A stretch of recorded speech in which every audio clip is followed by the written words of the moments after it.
किसी एक परीक्षा का परिणाम जीवन का अंतिम मूल्यांकन नहीं होता। हजारों रास्ते आपका इंतजार कर रहे हैं। जिंदगी में हम तमाम उतार चढ़ाव से गुजरते हैं और रास्ते में आई मुश्किलों को अपनी हिम्मत और धैर्य से मात भी देते हैं। जीवन जब भी कभी असफलता मिलती है तो समझ नहीं आता कि उसका सामना हम किस तरह करें। कल ऐसी ही एक परीक्षा का परिणाम आया है।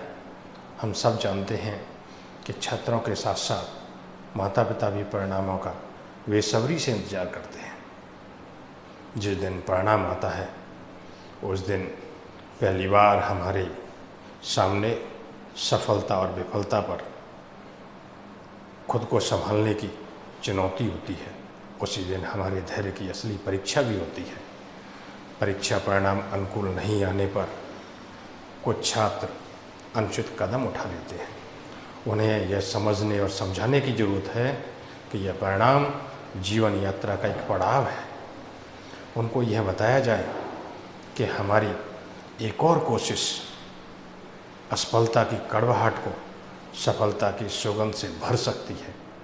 ऐसे समय में हमें हिम्मत और धैर्य के साथ अपने भविष्य पर ध्यान केंद्रित करना चाहिए। ऐसे समय पर माता पिता या अभिभावकों की जिम्मेदारी बहुत बढ़ जाती है।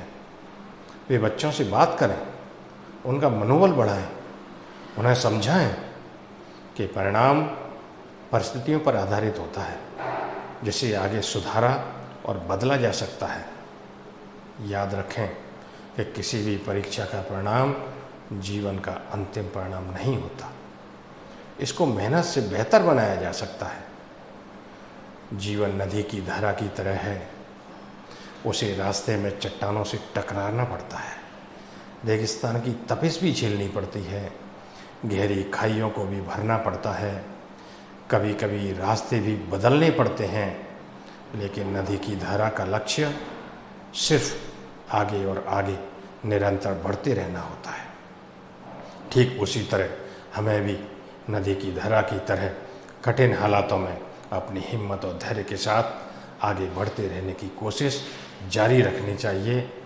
मेरा सभी छात्रों को यह परामर्श है, यह सलाह है कि इस परीक्षा के परिणाम को अपने जीवन का अंतिम परिणाम नहीं माने और धैर्य और हिम्मत के साथ आगे बढ़ने का निर्णय लें। धन्यवाद।